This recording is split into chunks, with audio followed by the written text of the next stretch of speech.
Bienvenue très chers téléspectateurs dans votre nouvelle émission Christ in the World qui veut simplement dire Christ dans le monde. Et pour cette première, nous avons cet honneur de recevoir sur ce plateau le visionnaire même de cette vision. Il s'agit donc de cet homme de Dieu qu'on appelle Monsieur Benny Alfred. Bonjour Monsieur Benny Alfred. Bonjour maman. Comment allez-vous? Je vais très bien, merci. Christ in the World. Pourquoi seulement une vision en anglais et en congolais? Bon, étant congolais, la vision est en anglais. Pourquoi? Parce que vous avez cette vision dans un pays anglophone. Alors, et c'est ce que j'avais vu, Christ in the World. C'était en anglais quand c'est que Dieu m'a montré que la vision, c'était en anglais. Donc, voilà, c'est la raison pour laquelle la vision est en anglais. Pasteur ou homme de Dieu ou docteur, de quel ministère exercez-vous? Je travaille pour les saluts des âmes. Je suis un prédicateur de l'évangile. Bon, je sais que Dieu m'utilise comme il veut. Ça arrive, il y a des moments où il t'utilise comme un pasteur. Il y a des moments où il t'utilise comme un prophète. Il y a des moments où il t'utilise comme un apôtre. Il y a des moments où il t'utilise comme un évangéliste. Merci, pasteur. En fait, excusez-moi de toujours parler et mentionner le pasteur parce que bon, on est accoutumé déjà les deux souvent pasteur. Oui, j'ai bien remarqué que vous avez plusieurs casquettes. Vous êtes en même temps conférencier international, vous êtes écrivain, conférencier international sur le business, vous êtes écrivain, vous êtes prédicateur de la bonne nouvelle. Et comment faites-vous pour concilier tous ces domaines ensemble? C'est question d'organisation, on s'organise.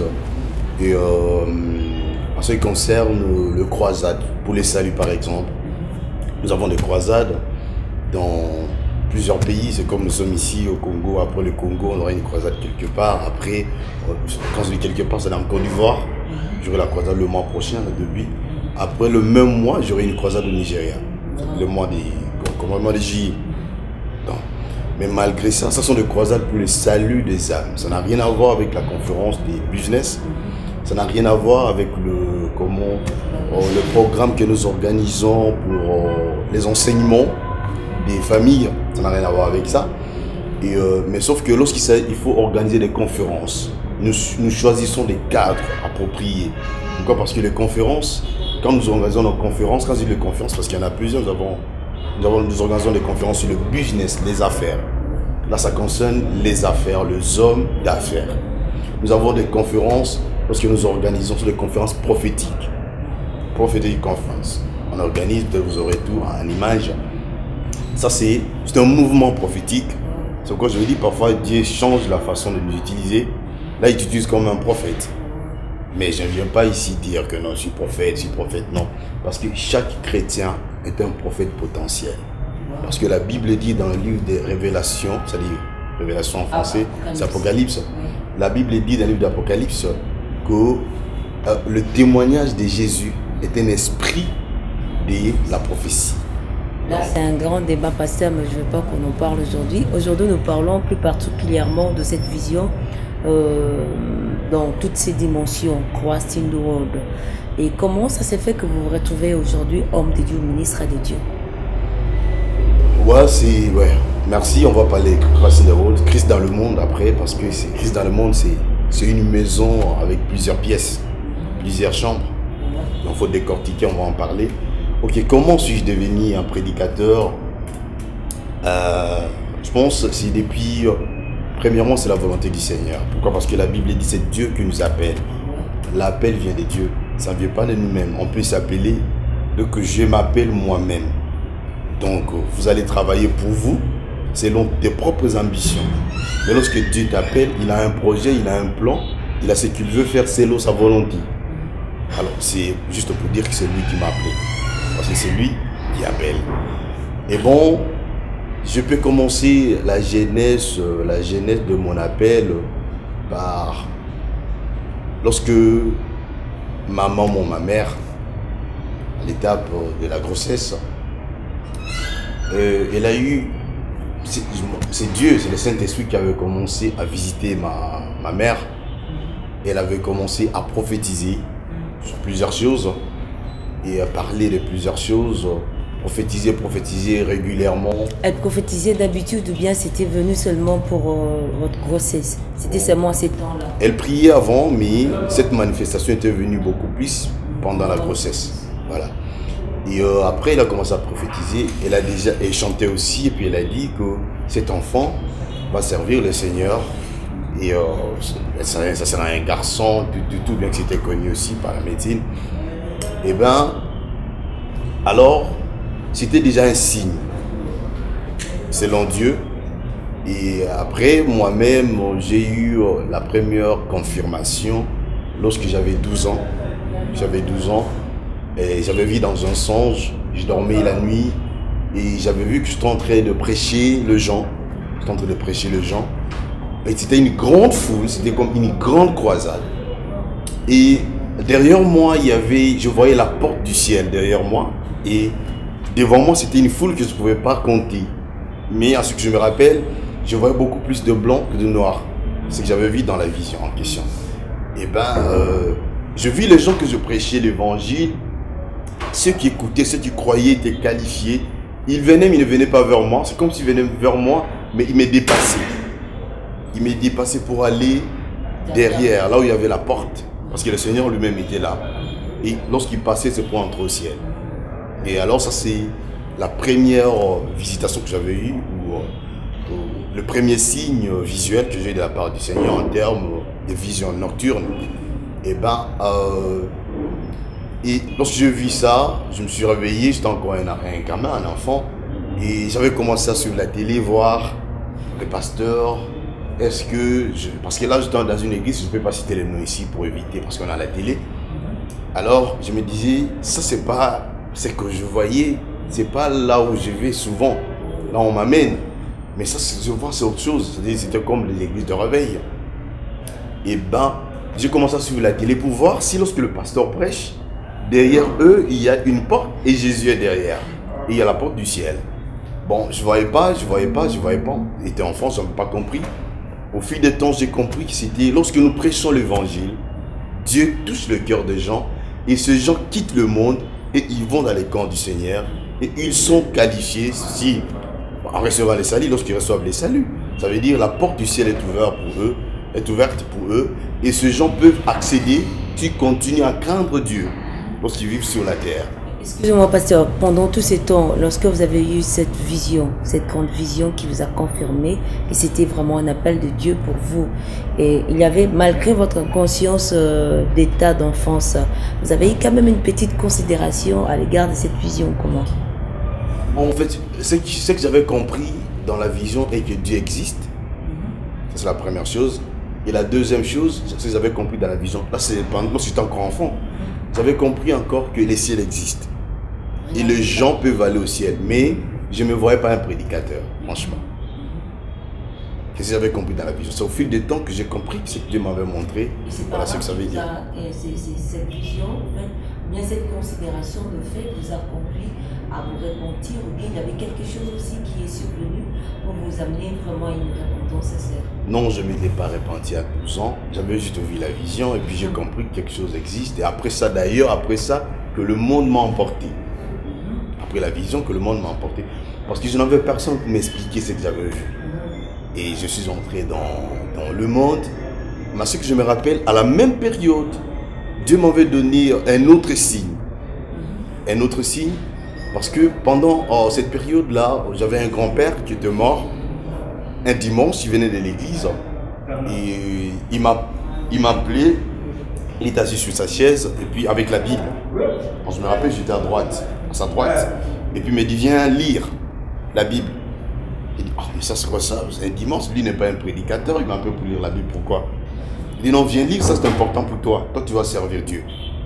Et il a ouvert sa Bible, et puis je vis, moi je ne voulais pas, je faisais un peu mes caprices d'un gamin, d'un enfant. Et finalement, je vis, il me dit, c'est Galates 6:6. Galates 6, je peux lire ça? Ok, merci beaucoup. Alors il me dit Galates 6:6. Et il me dit, tu vas servir Dieu durant toute ta vie. Et lorsqu'il disait Galates 6:6, et en me confirmant que je vais servir le Seigneur, bien que je me rappelle, il faisait chaud parce que c'était pendant la saison sèche, mais quand même il faisait un peu chaud parce que c'était à 12 heures. C'était ce jour-là, c'était à 12 heures. Et ben, je me suis approché de mon grand-père pour lire la Bible. Et ce que j'ai vu, c'est ce que je vais lire maintenant. Comme ça, chacun, je sais que les gens, je connais le passage par cœur, mais je sais que les gens aussi connaissent ce passage par cœur, mais j'aimerais bien le lire. Nous sommes dans le livre des Galates maintenant. Galates, chapitre 6, verset 6. Et ce que la Bible dit. Que celui à qui l'on enseigne la parole fasse part de tout ce bien à celui qui l'enseigne. C'est ce qu'il m'avait dit de lire. C'était en français. Bon, j'étais un peu enfant, tout, j'ai retenu. Après, il m'a dit, toi, tu seras un prédicateur. Il m'a dit avant, tu seras un prédicateur, toute ta vie, tu vas servir Dieu. Viens lire. J'ai terminé la lecture. Lorsque j'ai terminé la lecture, il est rentré sur sa chaise et il est mort. Mon père dormait, j'ai appelé papa. Bon, on se réveille. Là, ça s'est mis quand même un mouvement de panique dans la famille. Mes tantes, tout le monde. Et ben, on est allé à l'hôpital, il était déjà mort. Et après, on a amené son corps ici. C'est juste ici à côté, parce que nous sommes à la 7e rue. C'est exactement à la 7e rue, à la morgue de Bondeko. C'est ici à côté. Et ben, quand on a amené son corps, j'ai rencontré, pendant qu'on attendait la sortie, le corps, parce que le parent était à l'intérieur, et ben, je vois un prédicateur, un homme de Dieu qui vient et qui prophétise sur moi. Il me dit, toi, tu vas servir le Dieu des cieux toute ta vie. Il a dit la même chose que mon grand-père m'avait dit avant sa mort. Pourtant, je ne savais pas ce qu'il m'avait dit. Et après, c'est aussi un signe pour moi de voir qu'à la même période, Dieu, on appelle ça la confirmation, Dieu confirme ce qu'il m'avait montré dans le songe parce qu'il comprenait que je ne pouvais pas comprendre le songe. J'étais encore enfant. Et la meilleure façon d'éclairer un peu ma connaissance, c'était juste de me parler de plusieurs manières, par les gens, confirmation, mon grand-père, et ça suivi de sa mort à la même minute. Quand il est mort à la même minute. Et après, le prédicateur que j'avais rencontré, et ben finalement, j'ai compris que je devrais servir Dieu, mais je n'étais pas encore prêt. Wow. Et maintenant, partons de tout ce que vous avez eu à rencontrer comme expérience. Aujourd'hui, vous croyez à la prophétie, mais vous ne croyez pas? Je crois 100% à la prophétie. Pourquoi? Avec tous les dégâts que la prophétie cause aujourd'hui dans notre pays, surtout à Kinshasa, on sait sentir un vent bizarre de la prophétie de la part des hommes de Dieu qui séduisent des femmes, qui dérangent des familles au travers des signes prophétiques. Madame, si tu es malade, si tu es malade, tu vas à l'hôpital pour te faire soigner. Du fait que tu as rencontré un mauvais docteur qui n'avait pas su te soigner, tu ne vas pas éviter tous les docteurs. Et cela ne veut même pas dire que tous les docteurs ne savent pas soigner. Qu'est-ce que je veux dire par là?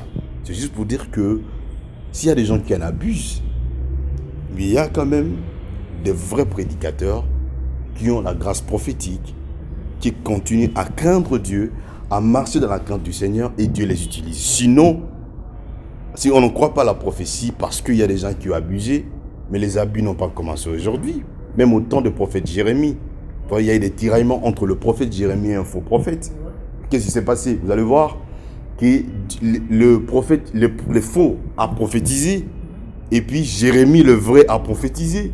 Et on pouvait quand même identifier, et on pouvait quand même voir qui est le vrai par l'accomplissement, selon la parole, la lettre de Moïse, dans le livre de Deutéronome.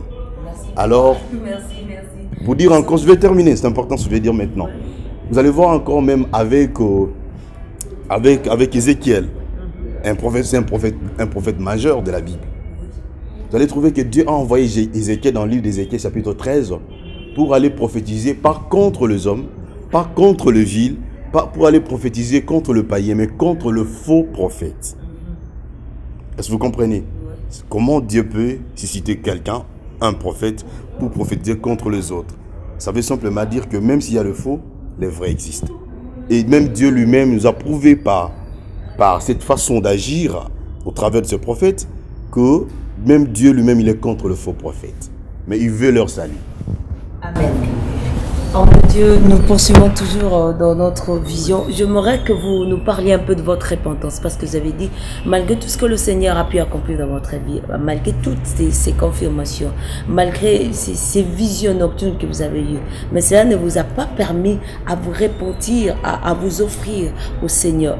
Qu'est-ce qui a occasionné pour qu'aujourd'hui vous ayez cette bonne conscience d'œuvre pour le Seigneur? Ouais, sachant que la vie, c'est comme une alternance. C'est une alternance en dents de scie. Ça veut dire qu'il y a toujours le haut et les bas. Après la visitation et les langages du Seigneur, je n'avais pas compris. Et peut-être Satan avait compris les signes. Et j'étais entré dans le monde. Quand je dis le monde, genre, comme tout jeune homme, jeune garçon, adolescent. Mener une vie de désordre, tout. Mais Dieu m'aimait. Mais je me rappelais toujours que j'avais vu quelque chose. C'est que j'avais vu à 12 ans, me rappelais toujours que Dieu existe. Il est quelque part. Et j'avais la certitude, avant même de connaître la Bible, que les ciels aussi existent. Bien que je vivais avec, c'est-à-dire le diable a endurci mon cœur. J'avais un cœur un cœur souillé par mon entourage et l'influence du milieu. Alors que je suis passé, je vais un peu passer rapidement sur ça. Et puis, alors, après la vie des désordres, c'est le Seigneur qui m'appelle. Comment il m'a appelé? Le jour de mon anniversaire, je dormais, j'étais dans ma chambre. Et la nuit, je vis le Seigneur venir m'appeler. Il vient, ce sont des choses bibliques aussi, il appelait même Samuel, la nuit lorsqu'il dormait. Mais moi, je ne priais pas. Peut-être Samuel pouvait bien comprendre ça parce qu'il était proche. Il était dans le temple, il était proche du sacrificateur, comme le sacrificateur Élie. Bon, mais moi, ce n'était pas le cas. Moi, j'étais loin du Seigneur, mais Dieu a sa façon de faire les choses. Ouais. Et ben, je vois le Seigneur, j'ai entendu la voix, et puis je l'ai vu, il m'a appelé. Et puis il m'a dit, bon, viens, suis-moi, je vais te faire visiter le ciel. Et bon. Vous êtes sorti du corps, c'est ça? Bon, pas sorti du corps. Sinon, là, ce sont des histoires mystiques. Ce ne sont pas des histoires mystiques. Mais Dieu peut nous permettre, comme Paul dit, que je connais quelqu'un qui est allé jusqu'au 3e ciel. C'est Paul qui nous dit ça. Si c'était dans son esprit, je ne sais, c'est Dieu seul qui sait. Vous voyez, il est aussi prudent avec ce genre de choses. Pour ne pas s'aimer la confusion dans de générations futures. Lorsque les gens vont commencer à lire et entrer dans la divinité, parce que ça c'est la divinité. Alors, il avait prévu dans la sacrificature pour qu'on n'ait pas de confusion.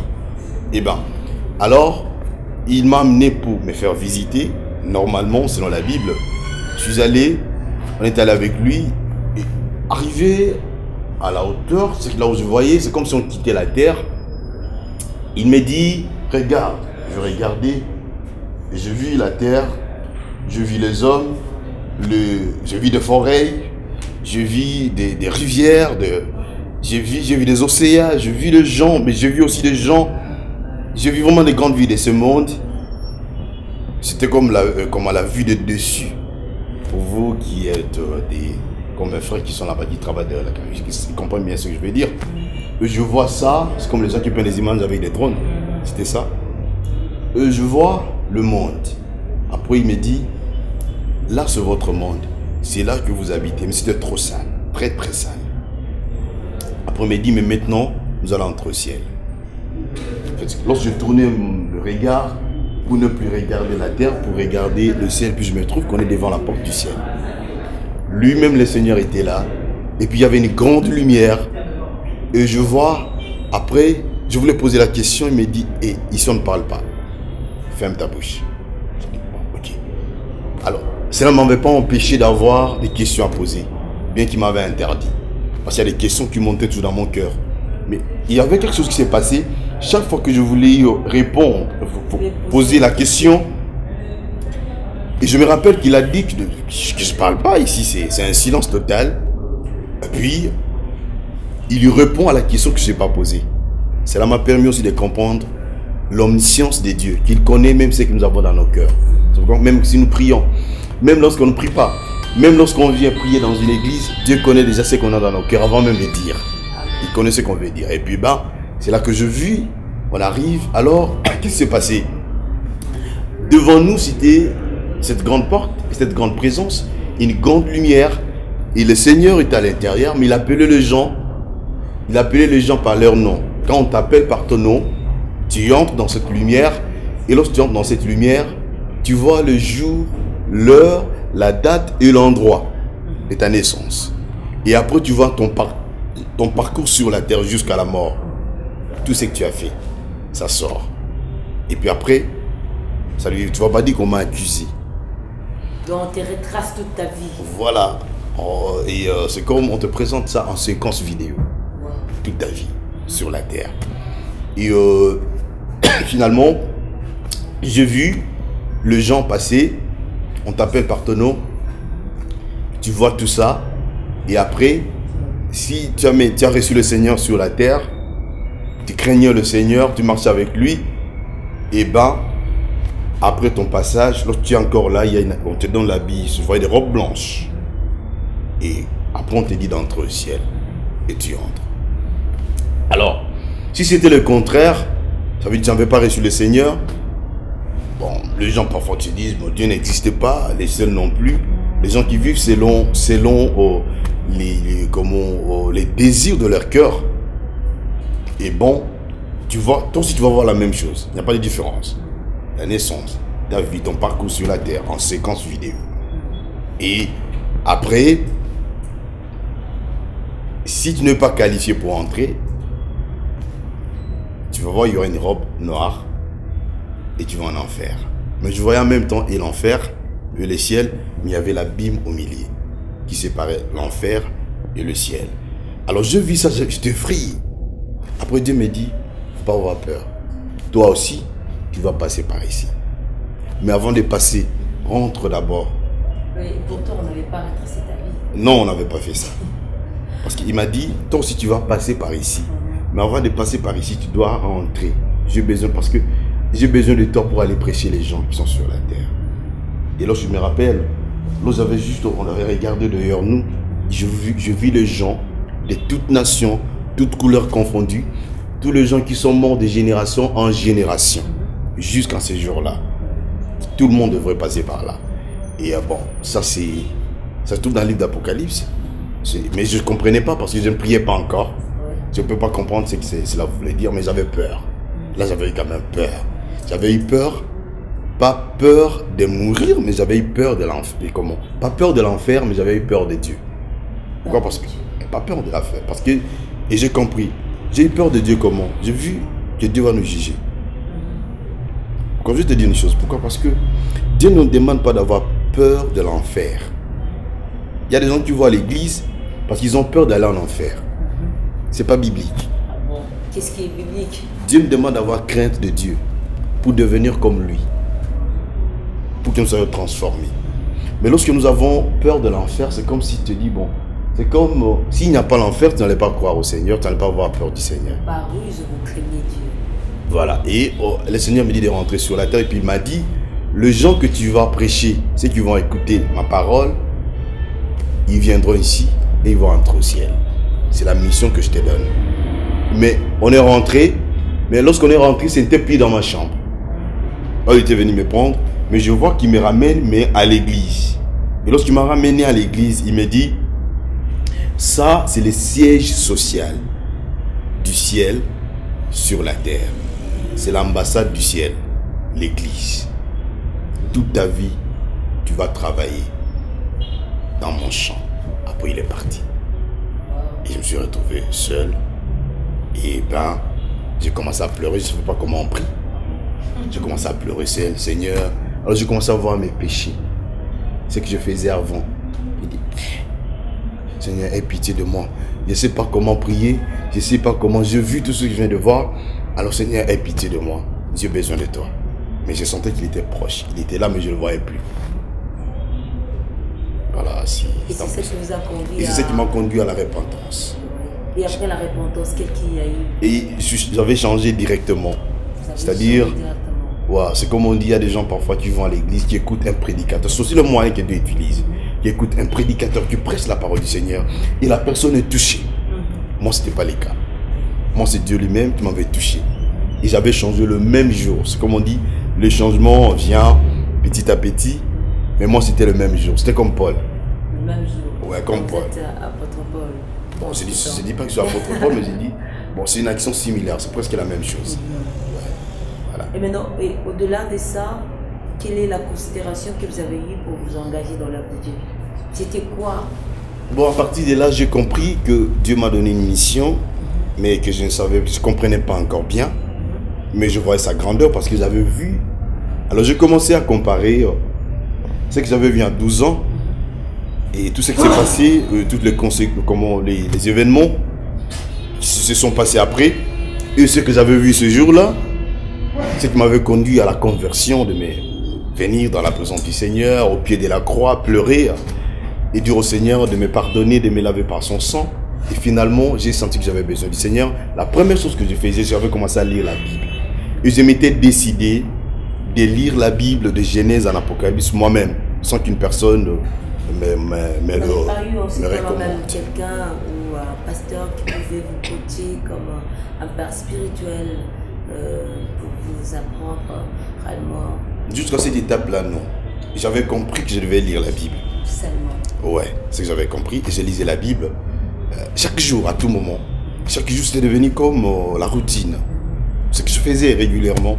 Des Genèse en Apocalypse, je voyais des choses, je comprenais des choses, je vis que Dieu existe, je vis la grandeur de Dieu, je vis la parole du Seigneur. C'est-à-dire, j'avais le plaisir de lire la Bible chaque jour.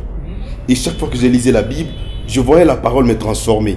Et je me voyais dans la Bible.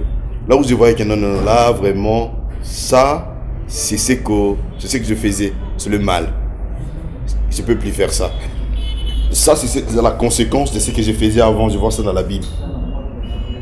Je ne peux plus faire ça. Ça, c'est ce que je pensais que c'était correct avant. Et maintenant, je suis dans le Seigneur. Je ne peux plus le faire.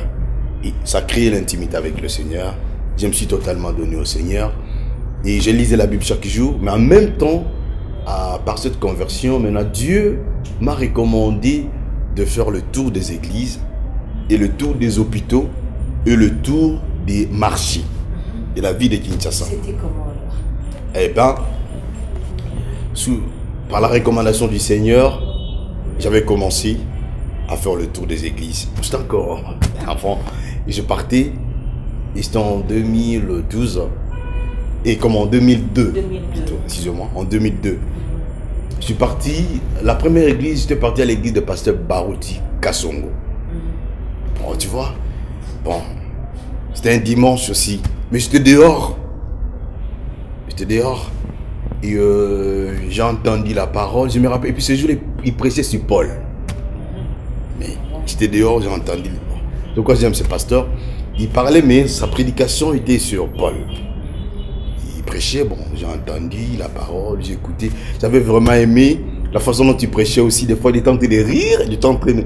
Mais il expliquait quand même des grandes choses, des choses profondes, que j'avais beaucoup aimé. Et puis, après, j'ai demandé, ça se passe comment pour le rendez-vous, tout. On m'a donné les jours.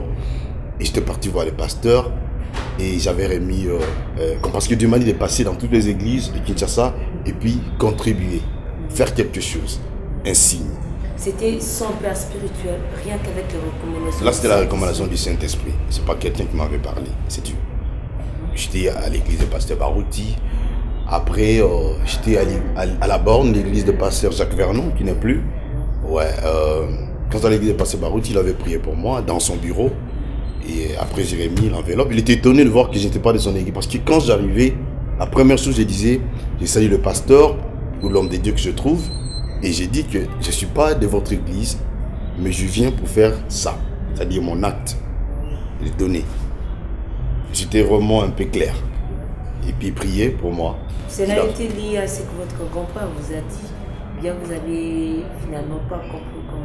Bon, j'avais pas compris ce que mon grand-père m'avait dit, mais avec le temps, j'ai compris que c'était la même chose. Je me suis vu que Dieu m'a recommandé de faire la même chose. Parce que là, je faisais ça au prédicateur. Il a prié pour moi dans son bureau, je suis parti. Après, j'étais à la borne. C'était la semaine suivante, c'était à la borne. Et j'ai vu les passes. C'était un mardi, je me rappelle, parce que c'était un mardi. Un mardi, hein, si je ne me trompe pas. C'était un mardi.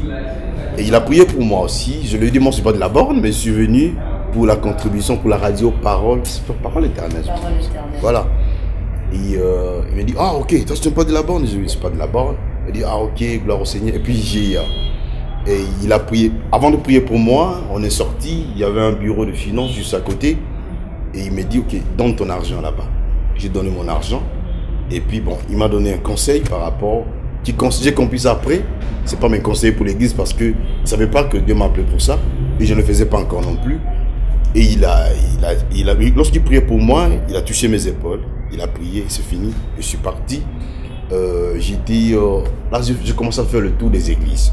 J'ai rencontré le pasteur. Il y a d'autres que, même le jour que je voulais aller à ACK, voir le pasteur, mais Lyon, je n'étais pas parti. Je l'avais rencontré à BKTF en Victoire.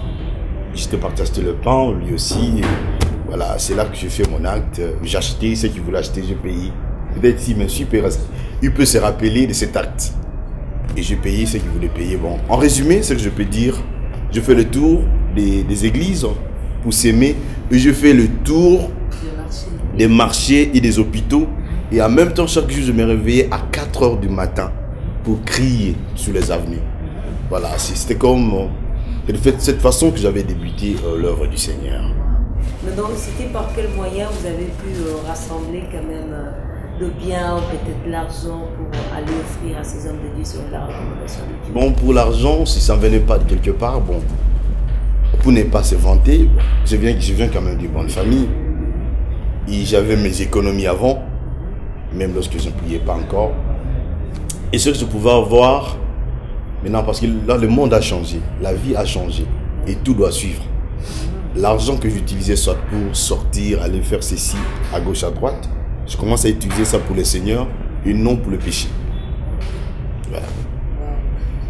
Merci pasteur, c'est profond votre histoire. Et c'est partant de tous ces faits que vous vous êtes convaincu vous-même que vous êtes ministre de Dieu, ou bien il y a eu quand même une ordination officielle qui vous confirme prophète de Dieu ou bien homme de Dieu? Mais ben, après ça, j'ai commencé à servir le Seigneur et je suis allé poursuivre la formation aux États-Unis comme prédicateur. Et là, j'ai suivi la formation.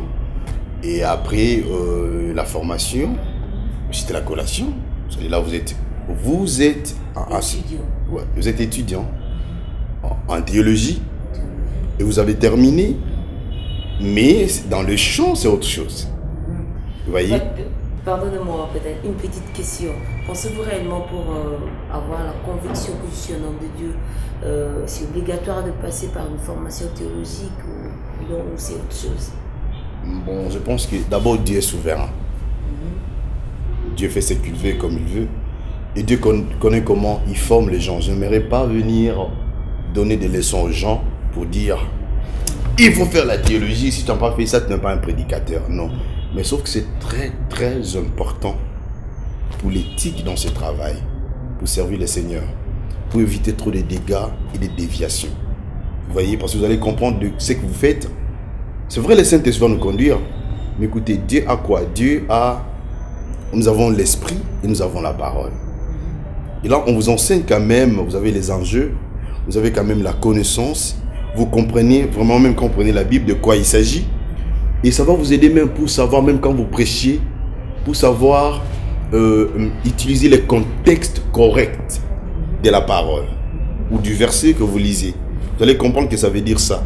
Sinon, vous allez lire, vous allez parler, mais vous parlez d'autres choses qui ne sont pas en conformité avec la parole. Et pour certains qui se frappent la poitrine, donc je ne passerai pas par la théologie, mais je suis tout le temps rempli de révélations. Bon, je les encourage de demeurer dans la présence du Seigneur, d'écouter Dieu, et je les encourage aussi de se former. C'est très important. Pourquoi? Parce que, vous savez, la formation, c'est ce qui fait la différence entre nous, Africains, pas en général, mais Africains francophones, ici au Congo par exemple, et d'autres personnes qui passent par des formations. Je vais m'expliquer. Pourquoi? Parce que vous allez voir qu'aux États-Unis, par exemple, pour être un prédicateur, je ne parle pas de prédicateur dehors à la maison. Parce que quand vous allez là-bas, vous allez trouver aussi il y a des églises, des Africains qui sont partis et qui font toujours, soit s'ils sont les Congolais, à la congolaise. Ça veut dire, c'est comme s'ils sont toujours au Congo. Je ne parle pas de ça. Mais je parle vraiment de vrais prédicateurs pour entrer dans le champ du travail. Dans l'église, il y a l'administration. Et en même temps, on doit quand même vous évaluer. Savoir quand même votre niveau. Ce que vous êtes capable de faire. Votre niveau spirituel. Même si vous avez l'appel, le tout. On a besoin du tout, ma soeur. Ah bon? Parce que ce que la Bible dit, nous connaissons en partie, bien sûr. Mais cette partie, il faut bien la connaître. Il ne suffit pas seulement de connaître en partie. Si nous connaissons en partie, le temps viendra lorsque nous allons quitter ce monde. Nous serons devant le Seigneur. Nous allons tout connaître dans sa présence. Parce que là, vraiment, ce sera un changement total. Mais pour le moment, peu importe, on peut aller dans des universités. On peut faire la théologie à gauche, à droite. Mais on va toujours connaître en partie. Parce que c'est Dieu qui doit tout connaître, parce qu'il est l'omniscient. Mais sauf que cette partie-là, il faut bien la connaître. Alors, que je vais dire dans tout ça? Je voulais dire que la connaissance est très importante. Et la connaissance vient de quoi? De la compréhension. Et la compréhension vient de quoi? Des leçons qu'on vous donne. Et si vous n'avez pas, le leçon n'était pas bien donné, vous allez avoir une mauvaise compréhension. Et lorsque vous avez une mauvaise compréhension, vous allez avoir une mauvaise connaissance. Et lorsque vous avez une mauvaise connaissance, vous allez avoir une mauvaise interprétation et application aussi, et y compris un mauvais résultat. C'est ça les dégâts. Et c'est ce que nous avons. Moi, je pense que ne pas aller à l'école, ne pas étudier, c'est une bonne chose. Dieu peut aussi vous utiliser comme il veut. Mais ça ne vous empêche pas d'être éduqué. Parce que le Saint-Esprit ne viendra pas t'éduquer. Mais le Saint-Esprit viendra t'utiliser par rapport à ce que tu connais déjà de la part du Seigneur. Ça vous met comme ça. Quoi, tu vas voir, même le Seigneur Jésus nous l'a prouvé lui-même. Lorsqu'il était venu sur la terre, il savait qu'il allait partir. Mais il a pris le temps, 3 ans et demi, pour former ses disciples, avant de leur donner le Saint-Esprit. C'est-à-dire, vous devez attendre. Pourquoi? Parce que là, c'est la puissance qui vient, c'est la gloire, c'est l'onction. C'est merveilleux, on a besoin de ça. On ne peut pas s'en passer, on en a besoin. Parce qu'il y a des choses que Dieu fait juste lorsqu'il y a cette présence surnaturelle, les choses changent. Mais ce que j'aime avec le Seigneur, c'est quoi? Dieu est un Dieu d'ordre. Il a ça vu... veut dire que quand quelqu'un n'est pas passé par une formation théologique, c'est pas de l'ordre. C'est pas exactement ce que je vais dire. Mais je vais arriver là-bas aussi pour toucher ce point-là. Tu vas voir qu'avant, Dieu fait quoi? Il dit non, vous avez besoin de la connaissance d'abord. Parce que tu vas voir, lorsqu'il enseignait devant le foule, lorsqu'il prêchait devant le foule, ils étaient là. Voir tout ce qui s'est passé. Et quand on voit ce qui se passe surnaturellement, ça vous affecte. Ouais. Ils voyaient ce qui s'est passé. Ils posaient aussi des questions sur place. Et après ça, ils passaient des moments avec eux ensemble. Nous avons ça dans la Bible. Vous voyez, il est dans les enseignements. Il révèle les choses sur le royaume. Des grandes révélations. Et il était même clair, parce que le Seigneur Jésus n'était pas un hypocrite. Il disait même ces choses sont pour vous et non pour eux. Pourquoi? Parce qu'eux ne peuvent pas comprendre ça. Et c'est pour vous, c'est la raison pour laquelle Dieu a aveuglé ces gens. Pourquoi? Pour qu'ils ne comprennent pas. De peur que lorsqu'ils comprennent, ils soient sauvés. Mais vous allez comprendre parce que c'est pour vous. Et lorsque vous comprenez, vous serez sauvés. Et cela va amener un changement dans votre vie. Ça veut dire, même si le Seigneur Jésus lui-même, qui est Dieu, il a pris le temps de formation, de former ses serviteurs, de former les apôtres pendant 3 ans et demi. Formation. Après, il a vu que non, c'est fait. Il leur a donné le Saint-Esprit maintenant. Quand vous avez la connaissance et la puissance, ça, c'est tout. Vous allez exploser. Vous allez commencer à faire des exploits. Mais quand vous avez la puissance sans la connaissance, cette puissance peut vous détruire vous-même. Et quand vous avez la connaissance sans la puissance, c'est comme la lettre morte. Yes, la lettre morte.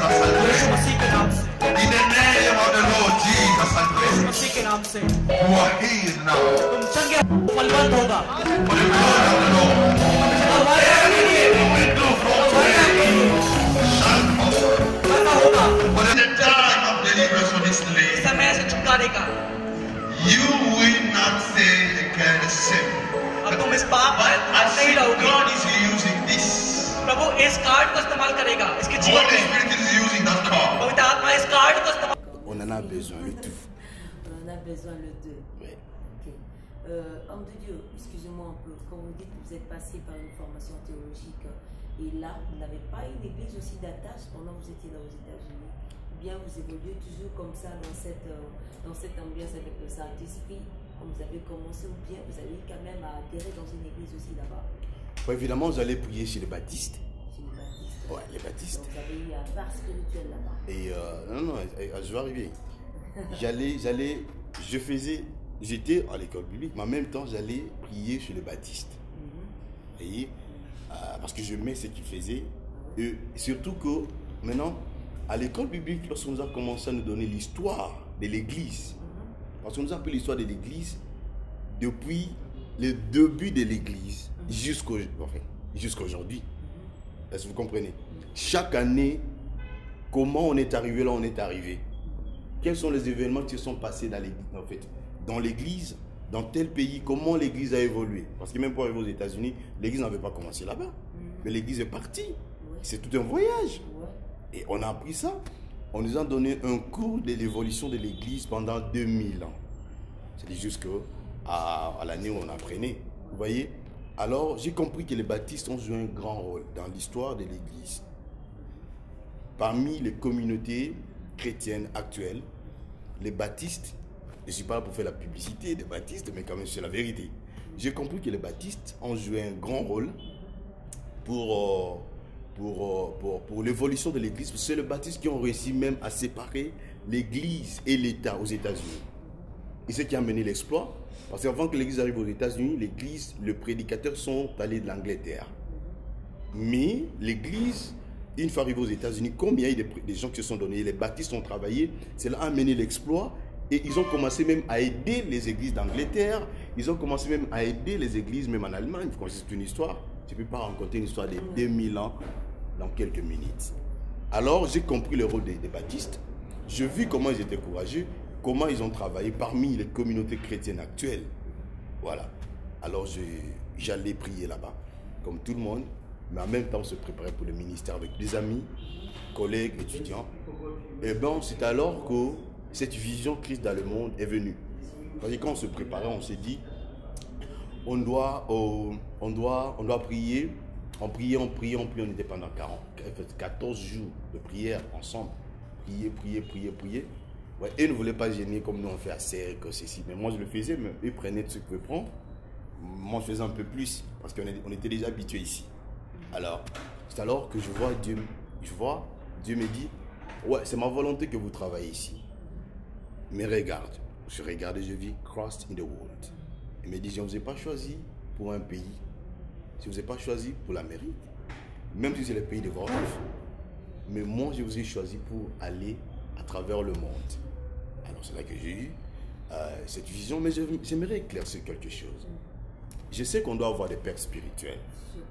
Très important. Mais j'aimerais éclaircir quelque chose. Même dans la Bible, tout le monde n'avait pas un père spirituel. Et vous savez ça? Tu peux me donner le nom du père spirituel de Paul? Non, c'est à vous que moi je pose des questions. Non, en fait, je ne pose pas la question. C'est juste, ça c'est une façon, je parle d'une façon interrogatoire pour un peu ouvrir les débats. Et pour faire engendrer la réflexion. Voilà, c'est-à-dire quand je pose ces questions, ce n'est pas à toi, mais je pose à la personne qui me suit. Voilà. Tu peux me donner le nom des pères spirituels de Paul? Non, mais le problème c'est quoi? Tout le monde n'est pas Paul. Voilà. Comme tout le monde n'est pas Paul, ça veut dire il y a d'autres qui doivent avoir des pères spirituels. Et il y a aussi des gens que Dieu a utilisés comme Paul n'avait pas un père spirituel. Mais Dieu l'avait utilisé.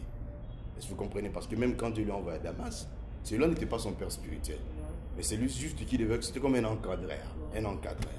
Alors, les histoires, je sais que ces histoires sont un peu compliquées ici, dans notre pays. Mais ce n'est pas une obligation. Vous sortez du néant, on va vous dire Melchisédek, vous êtes ceci. C'est le même cas que vous. Ça veut dire ça? Non, ce que je peux dire, j'ai connu plusieurs prédicateurs que j'ai appréciés, que ce soit dans mon pays.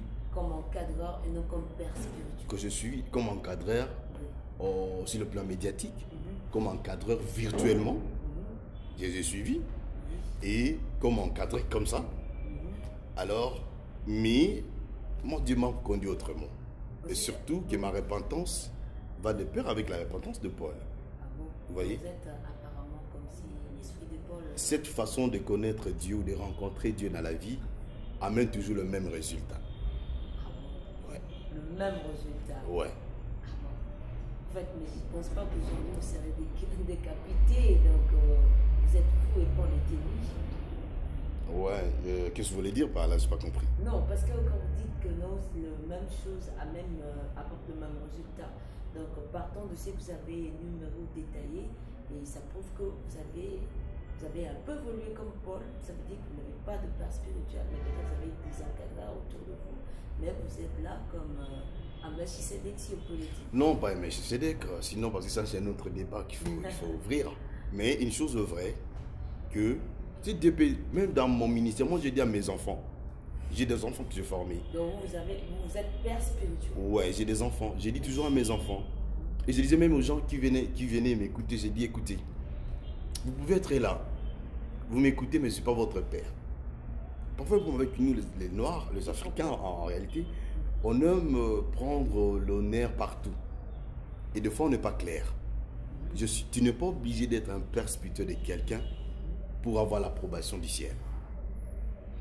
Mais si Dieu vous donne des enfants, il faut bien les encadrer. Il faut bien le former. Et si tu as un père spirituel, il ne faut pas faire comme si tu n'en as pas. Il faut honorer ton père spirituel. Il faut respecter ton père spirituel et que le père spirituel aussi ait quand même cette bonne volonté, cet amour de faire sortir leurs enfants. C'est très important. Parce qu'on voit quand nous avons les livres de Timothée. Timothée, c'était le fils de Paul. Et quand on a Timothée dans la Bible, on n'a pas Paul. On n'a pas un livre intitulé Paul. Mais on a un livre intitulé Timothée, le fils de Paul, qui est resté dans la Bible. Bon, je ne pense pas que Paul allait être jaloux pour ça. Non. Pourquoi? Parce que c'est Paul qui a écrit le livre de Timothée. Mais le nom, c'est Timothée. Mais le nom du livre, c'est Timothée, c'est pas Paul. Il ne peut pas être jaloux pour ça. Quand nous avons Tite encore, c'est le fils. Mais on n'a pas un livre dans la Bible où on voit Paul, apôtre Paul. Non. Mais on a des livres, quand tu veux la référence, on voit la référence. C'est quelle référence? 1 Timothée, c'est ici. C'est quelle référence? 2 Timothée, le fils de Paul. On ne dit pas un Paul, 2 Paul. Ça veut dire, être père, Dieu peut vous utiliser autrement, ou vous donner. Mais quand on dit 1 Timothée, là on a 1 Timothée, mais c'est Paul qui a écrit ça. Il y a toujours un lien qui définit quelque chose. Vous voyez? Alors ce que je peux dire en termes de père spirituel, j'aimerais le dire bien. Qu'il faut avoir un père spirituel, il faut avoir des encadreurs, il faut avoir des gens que vous écoutez, il faut avoir des gens. Vous savez, dans la vie, il faut avoir quelqu'un. Il faut avoir quelqu'un que même lorsque tu veux, maman, lorsque même tu ne veux plus entendre, tu veux agir, mais tu ne veux plus entendre. Les gens te parlent, tu dis non. Je suis décidé, je vais le faire. Mais tu dois avoir quelqu'un dans la vie qui, lorsqu'il vient te dire, arrête ce que tu veux faire.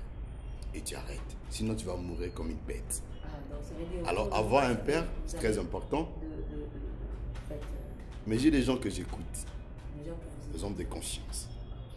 Ouais. Mais Dieu d'abord. Okay. J'aimerais quand même que nous parlions de la vision Croissing de World qui a commencé dans une retraite de 14 jours. Et votre état d'écrivain. Je vois 4 livres devant moi. Je vois Birth and Birth. Je vois Ma famille et moi dans la victoire. Qu'est-ce que le Seigneur Jésus a enseigné et prêché? Ouais. C'est par passion que vous avez commencé à écrire ou c'est vraiment encore un incendie de l'Éternel qui vous a motivé? C'est par recommandation du Seigneur. Recommandation encore? Oui, du Seigneur. Il m'a dit les choses que je vous révèle, parce que si vous allez lire dans mes livres, vous n'allez pas trouver ça ailleurs. Je ne dis pas qu'ils sont spéciaux. Simplement pour dire que ce sont les inspirations. Alors Dieu m'a dit d'écrire. D'écrire ce qui m'inspire. Et de laisser ça comme de support. Là où les gens peuvent lire. Et ça va aider beaucoup de gens. Alors, s'il faut mélanger, parce que ça c'est dans la vision. Dans la vision Croissing the World. Ouais, c'est comme une pièce dans la vision de Christ dans le monde. Croissing the World. Alors, s'il faut partir de là, nous pouvons lire les livres de Marc. Livre de Marc, chapitre 16, à partir du 15e verset. Je vais lire le verset 15 d'abord. Vous savez ce qu'il dit?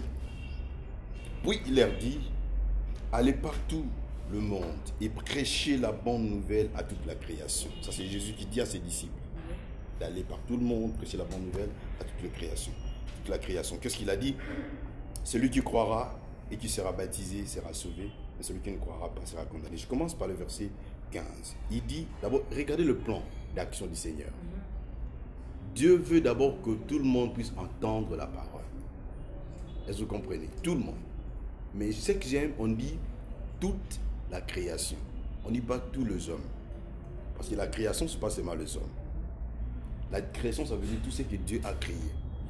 C'est la raison pour laquelle, lorsque nous prêchons la parole du Seigneur, même les animaux sont concernés. Même les animaux.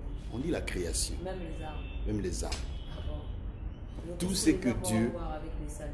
C'est pourquoi tu vas voir. Ouais, c'est pas les saluts maintenant. Ça, c'est pas les saluts. C'est quoi? Mais ils sont des accompagnateurs de la gloire de Dieu. C'est quoi tu as vu? Le Seigneur Jésus a dit une fois que si vous refusez de m'adorer, si vous refusez de chanter pour moi, même les arbres vont le faire. Et quand vous lisez dans la Bible aussi, la Bible dit que quand Dieu fait des grandes choses pour nous, même les arbres acclament. C'est biblique. Ça veut dire que ce sont des accompagnateurs de la gloire de Dieu. C'est pas si vous me comprenez. Ça veut dire, quand nous prêchons la parole du Seigneur, ce n'est pas seulement les hommes. Les hommes, c'est pour leur salut. Mais toute la création pour accompagner la gloire du Seigneur. C'est pourquoi la Bible dit bien que, vous allez voir, la terre sera remplie de la gloire de Dieu comme les eaux recouvrent la mer. Vous comprenez? Donc, la volonté du Seigneur est que la bonne nouvelle du royaume soit prêchée à toute la création. C'est ça la première mission de Croissing. C'est ça la première mission de Croissing the World. Et en dehors de ça, Croissing the World est une plateforme ou une association ou bien un ministère qui regorge en son sein beaucoup de choses. Pour utiliser un langage que tout le monde va comprendre ici au Congo, oui, je peux dire, c'est comme parler des plateformes ici. Ouais. Parce que dans Croissing the World, c'est comme on dit, notre mission c'est d'aller partout, prêcher la bonne nouvelle du royaume, mais en même temps, les plantations des églises. Nous ouvrons des églises. Nous avons des pasteurs aussi qui travaillent au sein de Croissing the World. Et nous ouvrons des églises et nous travaillons avec eux. C'est-à-dire, on ne va pas seulement pour organiser des croisades, mais en même temps, nous laissons quelque part un endroit où les gens peuvent continuer à adorer et prier le Seigneur, écouter la parole, surtout écouter la parole. Voilà. Alors, quand nous allons au verset 16, j'ai dit toute la création, tout ce que Dieu a créé. Je parle de Crossing the World, j'explique. C'est pourquoi nous devons aller. Et la Bible dit, alors celui qui croira sera baptisé et sera sauvé. Je vais dire une chose, ça veut dire quoi? La Bible parle de celui qui croira et celui qui ne croira pas. Ça veut dire lorsque Dieu nous envoie pour enseigner la parole, nous ne voyons pas seulement les gens qui vont croire. Mais notre mission, c'est de parler, atteindre tout le monde. Selon Dieu. Maintenant, Dieu dit lui-même, c'est Dieu qui va faire la différence. Maintenant, ceux qui vont croire, ils seront sauvés. Mais ceux qui ne vont pas croire, ils seront condamnés. Ça veut dire, ma mission, c'est de prêcher à tout le monde. Maintenant, ceux qui vont croire, Dieu va leur sauver. Et ceux qui ne vont pas croire, Dieu va faire son travail. C'est-à-dire, ce que Dieu nous amène, c'est atteindre le monde. Pourquoi? Pourquoi ça? Parce que Dieu est un Dieu, il est un Dieu juste. Pour que le dernier jour, d'autres personnes ne disent pas, Seigneur, je n'avais pas entendu ta parole. Alors comme je n'avais pas entendu, c'est la raison pour laquelle je ne pouvais pas croire. Alors Dieu ne sera pas condamner ces gens-là. Bien que la loi il y aura la condamnation sur par la loi de la conscience. Ça existe. Mais sauf que nous sommes plus... nous vivons dans une autre époque. Et dans notre dispensation d'aujourd'hui, ce n'est plus la même chose. Alors, Dieu veut que tout le monde puisse écouter la parole du Seigneur. Alors, je reviens pour que ceux qui vont croire, ils seront sauvés. Et ceux qui refusent, non, bon, ça, ce sont des histoires, je ne vais pas, Jésus, tout ça, ils seront condamnés. Là, on voit déjà les saluts. La Crossing the World, Christ dans le monde. La première chose que nous visons, c'est ça. Que tout le monde, toute la création écoute la parole du Seigneur. Deuxième chose, que ceux qui croient soient sauvés, les saluts. Nous voyons le salut des âmes. Et vous allez voir, troisième objectif, ou troisième point dans Christ dans le monde, c'est quoi? Écoutez ce que la Bible dit. Maintenant, les gens sont sauvés, c'est-à-dire ils sont qualifiés pour, ils sont sauvés, ils ne sont plus dans le monde du diable, ils ont cru, ils ont donné leur cœur au Seigneur, leurs âmes sont épargnées de l'enfer. Mais ils doivent marcher dans la crainte du Seigneur pour pour continuer, pour garder leur salut. Alors le verset 16, la Bible dit, c'est lui qui croira. En fait, le verset 17, voici les miracles qui accompagneront ceux qui auront cru. C'est la raison pour laquelle, lorsque nous organisons des croisades, nous croyons au miracle, à la puissance des miracles. C'est-à-dire, le salut est là. Mais nous croyons, Dieu dit, vous voyez, la Bible ne s'arrête pas seulement au salut. Mais ça, c'est Jésus qui parle, ce n'est pas un prophète, ce n'est pas un apôtre, ce n'est pas un prédicateur, ce n'est pas un docteur, ce n'est pas un évangéliste, ce n'est pas un pasteur, c'est Jésus lui-même. La première chose, on voit que le monde soit touché, on voit les saluts, et puis après, il parle de quoi? Le Seigneur dit encore de quoi? Les miracles accompagneront. Il dit d'abord, voici les miracles qui accompagneront ceux qui auront cru. Alors, on va voir ces miracles. Il dit, à mon nom, ils chasseront le démon. On appelle ça, il dit à mon nom, ils chasseront les démons. Comment on appelle ça? On appelle ça la puissance de délivrance. C'est ça. Ce qu'il voulait dire, c'est la puissance de délivrance. Pourquoi? Parce que tu ne peux pas chasser les démons, c'est délivrer. Et tu ne peux pas délivrer si tu n'as pas la puissance de délivrance. Et la puissance de délivrance vient du Saint-Esprit. Alors vous comprenez, dans notre ministère, nous croyons à la puissance de délivrance. Que Dieu peut délivrer les gens qui sont liés par la puissance du diable, ou encore, comme le Seigneur dit lui-même, les démons. Parce que le démon, parce qu'on parle de délivrer les gens. Comment? Chasser les démons dans les corps des gens. Et puis nous voyons, les démons sont des esprits qui sont devenus impurs au fil des temps, après la désobéissance. Et ces esprits ne vivent pas partout. Les démons ne peuvent vivre que dans le corps de l'homme ou les animaux. Et leur mission, c'est de détruire les hommes. Le meilleur endroit pour le démon, leur meilleur endroit, c'est le corps de l'homme. Et après, ce sont les animaux. Alors, le Seigneur ne veut pas que nos corps soient l'habitation des démons. Mais ce que le Seigneur veut, que nos corps soient l'habitation du Saint-Esprit. Parce que les démons sont des esprits. Et le Saint-Esprit aussi est l'esprit. Mais il est puissant. Alors, c'est esprit contre les esprits. Voilà, c'est comme un royaume de Dieu contre le royaume du diable. Là, ce sont, voilà. La mission toujours. Voilà, la santé de décortiquer la mission et la vision que nous avons de Christ dans le monde, comme c'est ici.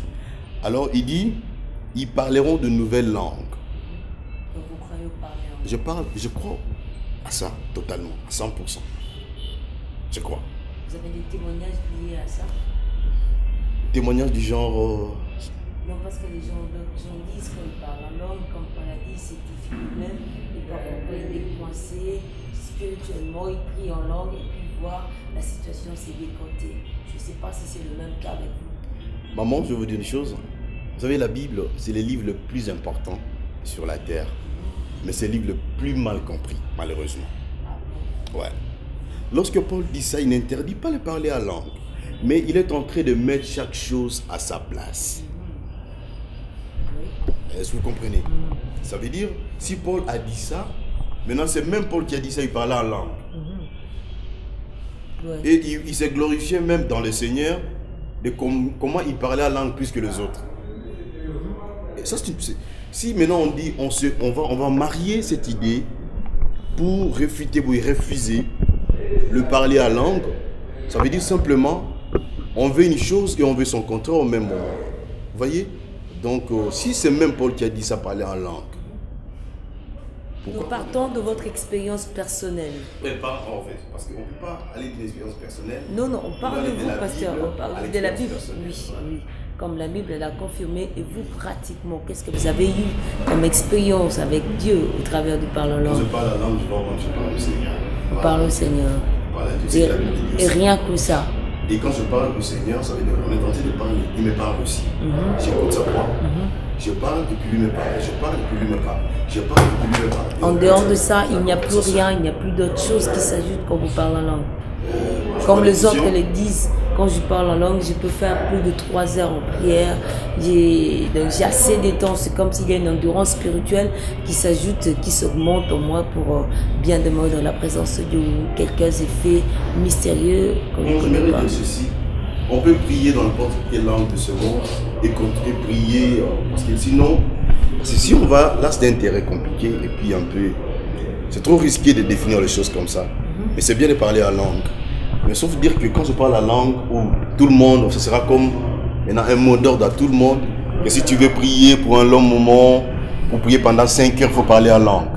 Non, tu peux prier même à lingala, tu peux prier même en français, tu peux prier même en anglais et tu pries pendant 5 heures. Tout dépend de ton intimité avec le Seigneur. Vous voyez? Et tu peux aussi prier en langue et tu fais 5 heures. Mais la seule différence est que, on voit aussi, mais prier c'est prier. Mais sauf que ça, quand vous parlez, parce que quand tu parles en français ou lingala, n'importe quelle langue de ce monde, les gens vont écouter ce que vous dites. Ça ne veut pas dire qu'ils ont le pouvoir de détruire ça, non. Ou de stopper tout, ok. Mais l'important avec parler en langue, c'est quoi? Parler à Dieu. Vous voyez, ça va vous aider. C'est-à-dire, on peut être avec toi, je prie, je parle au Seigneur, mais tu n'entends pas. Pourquoi? Parce que quand on vient à l'église, on ne vient pas pour les pasteurs. On ne vient pas pour les gens qui vont s'asseoir à mes côtés. On vient pour le Seigneur. Et on peut parler avec lui. Et bien quand on vient pour lui, mais la plus grande chose, lorsqu'on est à l'église, on ne le voit pas. Le motif de notre arrivée à l'église, c'est Dieu. Mais lorsqu'on arrive, il n'est pas là. Bon, physiquement, on ne le voit pas. Mais on voit les gens que non, tu n'es même pas venu pour moi, les prédicateurs, mais tu me vois. Mais le Seigneur, tu es venu pour lui, mais tu ne le vois pas. Pourquoi? Parce qu'il est esprit. Vous voyez, c'est-à-dire on vient pour la personne qu'on ne voit pas et on rencontre les gens, c'est-à-dire comme les prédicateurs, les chantres, nos amis, ceux qui sont nos frères et sœurs. Mais on n'est pas venu pour eux en premier. Et quand tu vas quelque part pour voir quelqu'un et tu rencontres d'autres personnes, ton objectif n'est pas atteint. Tu auras besoin de cette personne-là. Dire que je vis de bonnes personnes, voilà, c'est bon, c'est la même chose. Ça veut dire quoi? Je peux parler avec d'autres personnes. Mais la Bible dit quand je parle la langue, je parle à qui? Donc je suis venu parler au Seigneur. Mais je peux parler aussi à lingala en français, puis parler au Seigneur. Gloire au Seigneur. Mais pourquoi ne pas le faire? Mais quand on le fait, il y a quand même, tu vois, quand Dieu nous recommande de faire quelque chose, il y a toujours des avantages. Je peux parler à lingala maintenant, tu vas entendre ce que j'ai dit. Et tu peux, quelqu'un d'autre, tu peux parler à lingala, moi j'entends ce que tu dis. Et je sors, je dis, ah, tu connais cette sœur? Voilà ce qu'elle veut pour le Seigneur. Voilà ce qu'elle demande. Tu vois? Et ça peut être une nouvelle, ça peut se publier. Et comme on a des réseaux sociaux, on peut publier ce que tu as prié à l'église. Tu vois? Tout le monde peut savoir. Alors Dieu était sage. Quand on prie en langue, tu ne connais même pas ce que j'ai dit. Bon, c'est pas en termes de code ici, comment les gens appellent des codes pour ne pas entrer dans. Mais moi j'appelle ça parler en langue. Comme en tout ça dans la Bible. Vous adhérez, vous aimez, vous pratiquez. J'aime ça, je pratique ça chaque jour. Chaque jour. Mhm. Donc c'est comme un fétiche pour vous. Non, c'est pas fétiche, c'est pas ça. Là, c'est que Dieu nous... Mais le problème, c'est quoi? Il faut savoir comment le faire à l'église. Parce qu'à l'église, on ne le fait pas n'importe comment. Tu vois ce que je veux dire? C'est comme Paul même lui-même, il a dit, il nous explique. C'est pas que non, vous êtes en train de prier. Quand vous priez ensemble, ok, mais soit par exemple, on dit ok, on stoppe de prier et on entend quelqu'un qui est en train de parler la langue là-bas, continue. Et dit non, c'est juste la présence du Seigneur. Non. Parce que ça, ta conversation avec le Seigneur, c'est individuel, c'est personnel, on n'en a pas besoin. Sauf s'il y a un interprète. Donc c'est clair. Mais lorsqu'on prie tout le monde, mais pourquoi pas ne pas le faire? Mais tout le monde parle en langue. Voilà. Et alors, je suis là et parler en langue, on appelle ça, moi nous appelons ça la langue du royaume. Dans chaque royaume, dans chaque pays, le royaume de Dieu. Parce que dans chaque pays, comme nous sommes au Congo, notre langue c'est lingala et puis on a d'autres langues. Mais dans le royaume, il y a des pays aussi avec une seule langue. Et dans le royaume de Dieu, la seule langue c'est de parler en langue. Nous parlons au Seigneur, c'est notre langue du royaume. Et on aime ça. Voilà. Et nous passons au... La Bible dit encore, ils saisiront des serpents. Saisir des serpents, c'est quoi? C'est la domination. Ça veut dire, nous croyons à la domination. Et la domination venant de la puissance du Saint-Esprit. Et il dit, s'ils boivent quelques breuvages mortels, il ne leur fera point de mal. Ça, c'est la protection. Ça veut dire, lorsque Dieu nous sauve, il nous délivre, il nous guérit, il change nos langues, il nous amène dans son royaume, il nous donne la domination comme il avait donné à Adam dans le jardin d'Éden. Et puis, en même temps, il nous protège. Parce qu'on est dans un monde, il y a des attaques à gauche, à droite.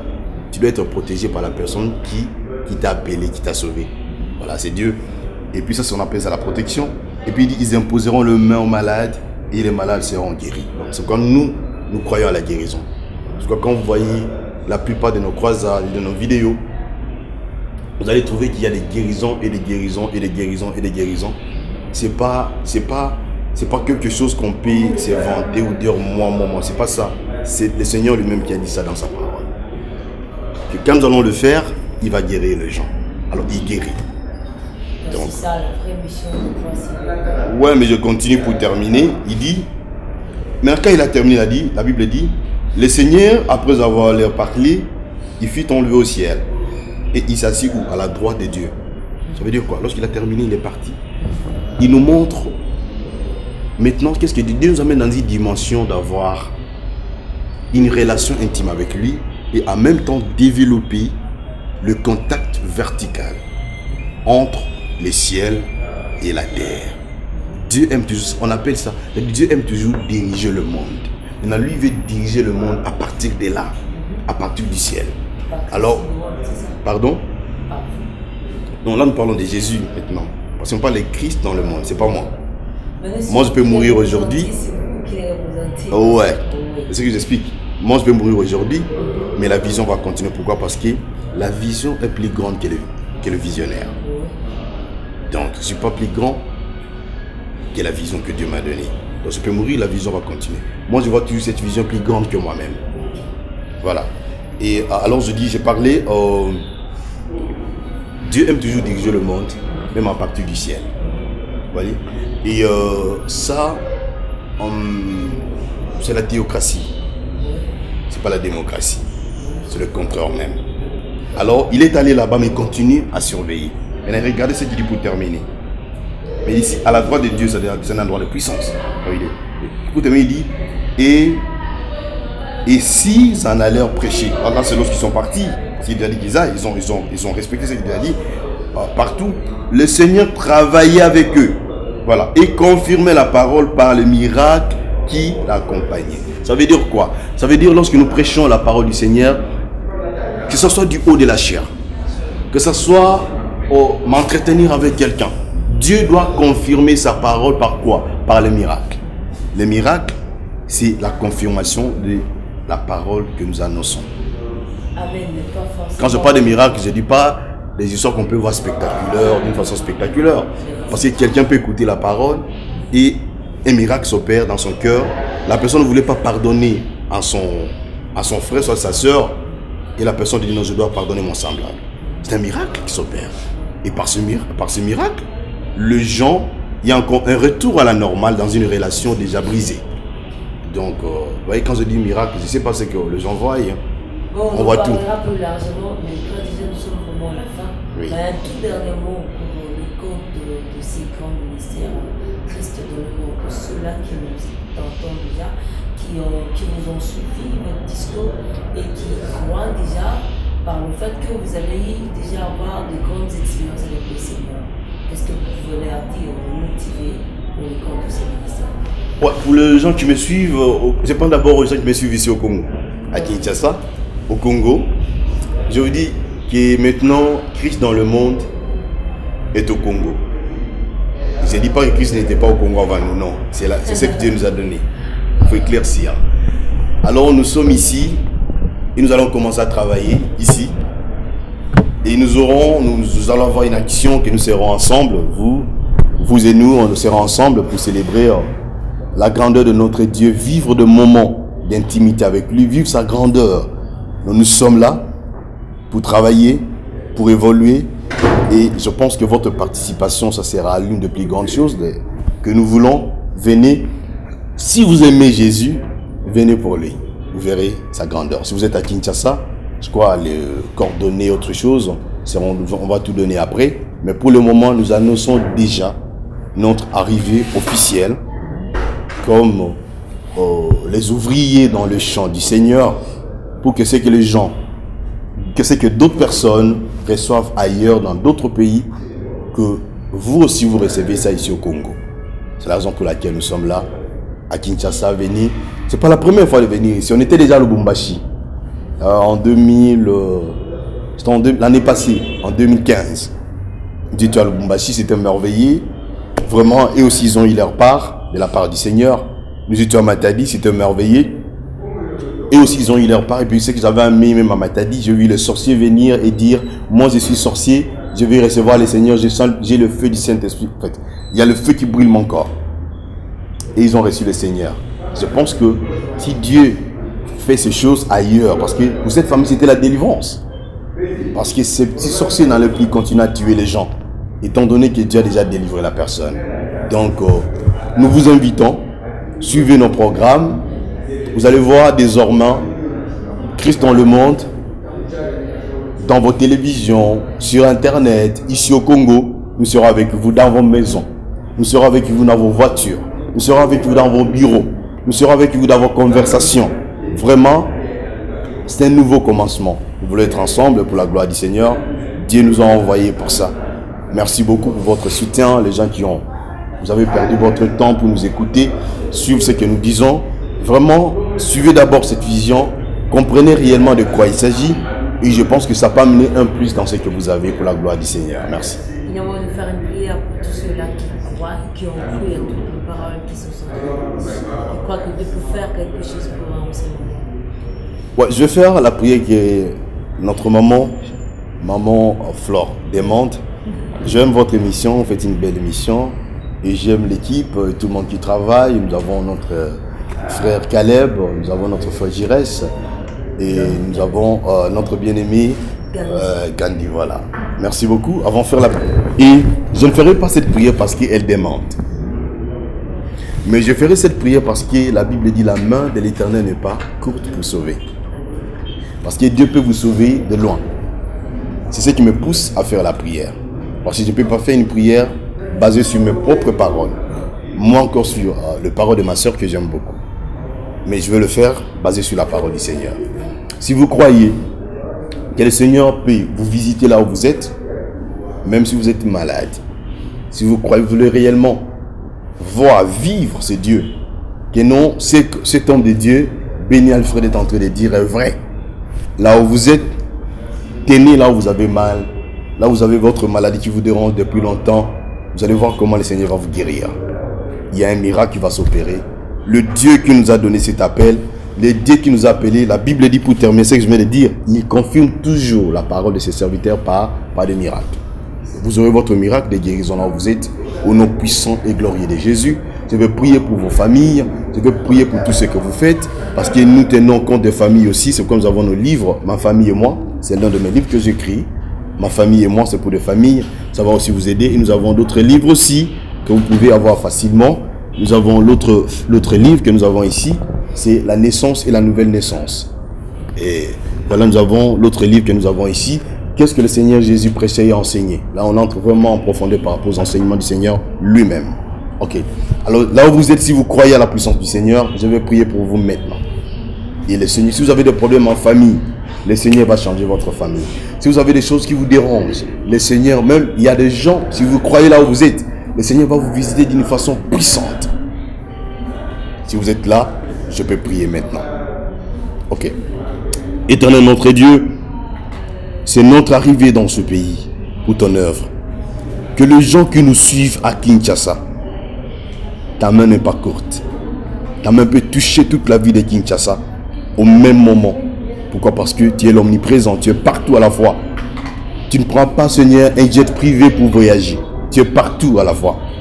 Tu n'as jamais pris les transports. Arrive là où mes frères et sœurs se trouvent. Seigneur, chacun avec son problème. Chacun avec tout ce qu'ils ont dans leur cœur. Seigneur, travaille maintenant. Que ceux qui sont dans toutes les villes du Congo, même ceux qui me suivent sur Internet, que nos internautes qui ont la foi maintenant, qui puissent recevoir leur guérison au nom puissant et glorieux de Jésus de Nazareth. Des guérisons, de restauration, de changement, parce que tu es le Dieu merveilleux. Seigneur, travaille, agis puissamment, parce que tu es l'Éternel. Que ces gens puissent vivre la pluie des miracles maintenant. Au nom puissant et glorieux de Jésus, que des délivrances s'opèrent. Seigneur, que des miracles et des miracles que l'homme ne peut pas comprendre s'opèrent à partir de ce moment là où ils sont maintenant, pour la simple motivation de ta gloire. Au nom puissant et glorieux de Jésus de Nazareth, nous avons ainsi prié, cher Saint-Esprit, touche ces gens, touche ces gens, touche ces gens, touche ces gens qui puissent vivre ta grandeur à jamais. Au nom de Jésus de Nazareth, nous avons ainsi prié, nous disons Amen. Merci très chers téléspectateurs, c'était un plaisir, c'était vraiment un privilège pour nous d'être en contact avec cet homme de Dieu qui nous a révélé ce mystère caché. Il a eu à expérimenter avec le Seigneur et ça ne sera pas une dernière, mais je crois c'est une première qui ouvre la porte aux plus grandes opportunités qui vont s'accomplir ou se passer ici à Kinshasa.